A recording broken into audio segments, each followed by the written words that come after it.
This week on Information Return Intelligence, it's part 2 of our discussion about Form 1099-K. And this week we talk about Congress in 2025 reversing course on a change in the reporting threshold and rolling everything back to the way it was with 1099-K.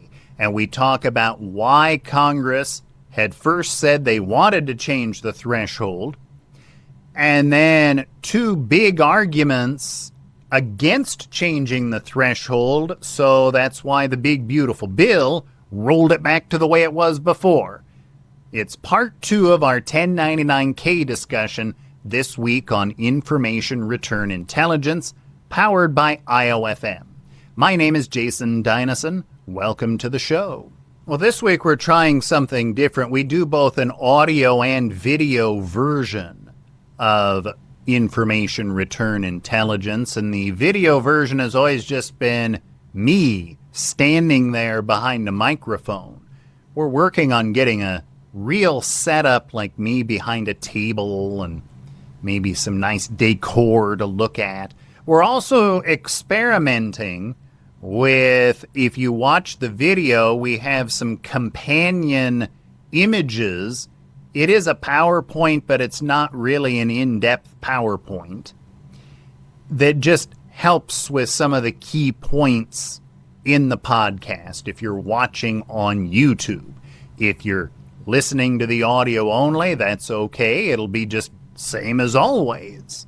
So let's get started with this week's episode, part 2 of Form 1099-K, and why this change to the reporting threshold became so controversial. Now, I'm not going to go deep into the ins and outs of 1099-K because that was part 1, and we'll have a link in the show notes that'll take you to part 1 if you want to see that or listen to that. We do need to do just a quick overview of 1099-K thresholds, though, so that you understand more here in Part 2. Form 1099-K was created in the Affordable Care Act, and it called for third-party settlement organizations, which are all those different payment apps and platforms that are out there. Venmo and PayPal, Etsy is another one. There are many. It called for them to issue a 1099-K to people who, in a business context, received more than $20,000 from the platform and had more than 200 transactions. Then you have the American Rescue Plan, the third COVID stimulus bill, called for the 1099-K threshold to change to $600. Period. And that was really controversial, as you can imagine that it would have been. The IRS never actually implemented the $600 threshold. They kicked the can down the road a ways on implementing it, and then they came up with the plan to implement it gradually with a $5,000 threshold for 2024. It was supposed to be $2,500 in 2025, and then $600 in 2026. Then the big beautiful bill in July of 2025 came along and said, we are scrapping all of this, and by law, we're rolling everything back to what it was in the Affordable Care Act. So that's what we have now with 1099-Ks and these third-party settlement organizations is a 200 transaction and $20,000 threshold. Now, there's more to this than just simply small business owners complaining that they would get more forms. That's part of it. But we're going to dive into what was Congress after. And then there's two things that I feel are really legitimate complaints about this. Beyond just, oh, I got a reporting form. It's more what good would it have done? We'll talk about that today. That's really a big focus of this episode. It would have been an exercise in futility, and it would have overwhelmed the IRS's computers. So what Congress was getting at with this, and this is not hooray for the IRS or hooray for Congress, isn't this great? That's not what I'm trying to get at by saying this. It's just giving you facts about what Congress, remember this is Congress, not the IRS. The IRS is just the enforcer. Congress wrote the law. They were getting at trying to draw more under-the-table businesses out into the open. More reporting equals more compliance.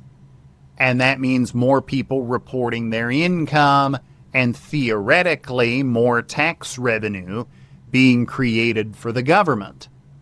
Again, I'm not saying hooray for the government. I'm just saying that's what the idea was when Congress did this in the American Rescue Plan. As we will talk about today, the actual outcome on this probably would have been a loss for the government. Avalera did a survey, and there's a link that you can click on. For those of you listening to the audio, there's a companion Substack article, and actually we'll have it in the show notes of the audio version of the podcast. Avalera did a survey, and if you go to that link, one thing to be aware of is that the thresholds referenced in that survey and the press release about the survey reference things before the big beautiful bill changed it all back to the way it was before. But under the American Rescue Plan proposal to bring it down to $600 for 1099K, the numbers showed 20% plan to quit one of their gig economy jobs. This is an Avalera survey of gig economy workers. 20% plan to quit because of this change. 19% were going to change their earnings strategy. 15% said they would look at using tax software themselves for the first time. 20% said they planned to take on under-the-table work. And 15% said they were going to switch to Zelle or some other payment method that doesn't issue a 1099K. And 16% said, I'm getting out of this and finding something else to do. So this would have had a significant impact on the gig economy. Now, some of the articles that were published on this by tax professionals were just flat out wrong. And I want to be clear that I'm not saying hooray for the government. This is all great. Yay. That's not what I'm saying. But this 1099K is always for business-related transactions. Now, 1099Ks do get issued in error. There's no question about that. But some of the articles written by tax pros on this made it sound like the IRS, and some literally said, the IRS is coming for your Venmo transactions. Well, yeah, if you're in business, they're coming for your Venmo transactions, but personal transactions, your fantasy football dues, and reimbursing your friend for dinner or whatever, those things would not have been reported on a 1099K. They weren't supposed to be. Again, it is true to say that there would have been 1099Ks issued in error. That happens even under the 200 transaction and $20,000 thresholds. 1099Ks get issued in error. But I feel like there really are two things that we should focus on when we look at why a reduction in the threshold down to $600 for Form 1099K would not have been good. One, yes, it would have brought a lot of small-time operators doing under-the-table things in the shadows. It would have brought them out into the open and compelled them to file a tax return. More visibility, but probably not more tax. Maybe a little more tax, but also enforcement for the IRS. And we'll talk about this in a second. How many more forms they would have had to process? And how could they even process all of them? Even using computers, how could they process all of these forms that they would receive? But let's look at, before we get into the number of forms that the IRS was going to receive, let's talk about how much revenue would have been generated by this. You force that small-time seller at Etsy to file a Schedule C to report their small-time sales. Say they have $1,000 in sales. That's not really their income, though, because they have cost of goods sold. Now, I don't know what the cost of goods sold would be for a reseller on Etsy. But there would be something for cost of goods sold. And that means the actual profit that would be taxed would be measured in the hundreds of dollars. And say that they had $900 of cost of goods sold, so a profit of $100, and they're in the 12% tax bracket, the government would get $12 of additional tax revenue. Now, to be certain, there are people making a lot more money and a lot more profit who haven't reported things through the years. That is true. And they would have been forced into reporting and paying more tax. That is true, but how many of those people are out there versus much smaller fries? Maybe they make a few $100. Maybe they're even losing money. We'll talk next about how many more forms the IRS would have received and how this all would have been an exercise in futility, and I wouldn't be surprised if the government would have lost money on all of this. But first, let's hear a word from our sponsor, IOFM, the Institute of Finance and Management. The Institute of Finance and Management has certified over 25,000 financial operations professionals worldwide through its certification programs. These programs include accredited payables specialist or manager with U.S. and Canadian specific versions available, accredited receivables specialist or manager, certified professional controller, and certified payment reporting specialist. I'm the one who teaches that certified payment reporting specialist. That's the 1099 specialist certification. These are globally recognized AP and AR certifications that are well respected within the industry. These are available in English, Simple Chinese, and Spanish. Learn more at iofm.com. And now back to the show. So we just talked before the break about how a lot of people would have been drawn into the tax system with their little side businesses and under-the-table things that they hadn't reported before, but how much more tax would that have generated versus how much would it have cost the IRS to keep up with all of this? Well, the IRS studied that, actually, and in 2023, which would have used the 200 transaction and $20,000 threshold, they received 12.2 million 1099Ks.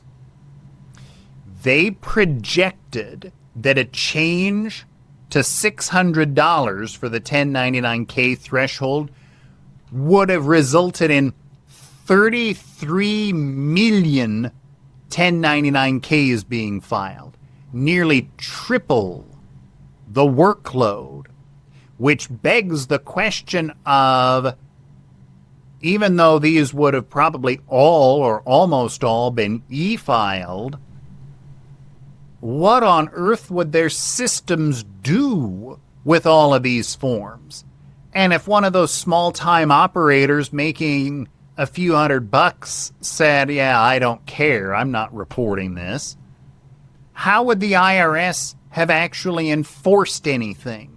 And if they did try to enforce something, the cost in manpower, in people power, would have been more than the tax that they would have generated from the enforcement action. So this was all a concept of a plan put into action in the American Rescue Plan that never actually took full effect. There was 1 year, 2024, where the threshold got dropped to 5,000. But then the big beautiful bill reset it all back to the old way for 2025 and beyond. I think that the moral of the story really is more reporting doesn't always equal better enforcement. Because as we've talked about today, how could the IRS have kept up with all of this? And the cost on their side, I've not seen what the revenue projections were from this and what the expense projections were, and I don't even know if that information is even available anywhere, if anyone ran those numbers, but I think we can pretty easily just look at it and say, yeah, this probably would have lost money for the government. So that'll do it for part 2. Join us again for part 3. Now, those of you listening to the podcast when it drops on June 30th, it won't be next week, because next week is our quarterly roundup of what's new with 1099s and 1042S, the W-9, etc., etc. But at some point in the next few weeks, we'll have part 3. And in part 3, we're going to bring our discussion back to how this affects issuers of the 1099 NEC and what those issuers, those accounts payable departments and so forth, need to be doing. That's it for this week's episode of Information Return Intelligence. Make sure to like and subscribe. You can check out all episodes now, either on YouTube or the audio and video both are at podcasts.dynasonmedia.com. And all other Dynason Media Ventures productions are shown at podcasts.dynasonmedia.com. Information Return Intelligence is powered by IOFM. Thanks so much for joining us. We'll talk to you again next week. Dynason Media.